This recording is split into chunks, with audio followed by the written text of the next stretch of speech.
দিচ্ছেন আপনারা? এটা হাফ কেজি খেজুর, 2 কেজি ছোলা, 2 কেজি ডাল, 1 কেজি চিনি, 2 লিটার তেল। এই যে সারা বাংলাদেশ তেলের যখন সংকট, আপনি যে তেল সরকারের পক্ষ থেকে এটা কিন্তু একটি সেবা, এই যে সেবাটা সাধারণ মানুষের যে তেল পাচ্ছে না, তারপর আপনি যে তেল দিয়ে যাচ্ছেন কম রেটে, এটা আপনার কাছে কেমন মনে হচ্ছে? এটা ভালো লাগতেছে, আমি সরকার আরও দেখ, মানুষ সব জনগণ আরও পাও। গরিব মানুষের যে কিনা দাম বেশি, এই হিসাবে টিসিপি দিলে কম দাম মানুষ পাইতেছে। 2 লিটার তেল 200 টাকা, সবার জন্য ভালো। একটা মানুষের কত টাকা সেভ হয় মার্কেট থেকে এখানে? এখানে হিসাবে 300-400 টাকা সেভ আছে, মার্কেট 300-400 টাকা সেভ আছে।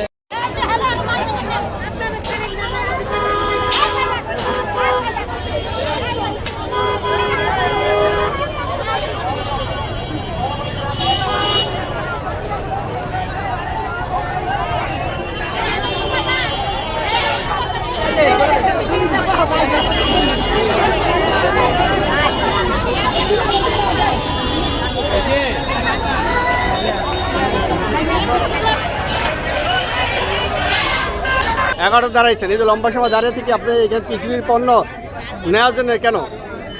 আমার সমস্যা আছে, মার্কেটে কি এই জায়গাতে মার্কেটে কিনা যাচ্ছে না? পাওয়া যাবে। কি সমস্যা মার্কেটে? সমস্যার দাম বেশি। কত পরিমাণ দাম? কত? অনেক 2 লিটার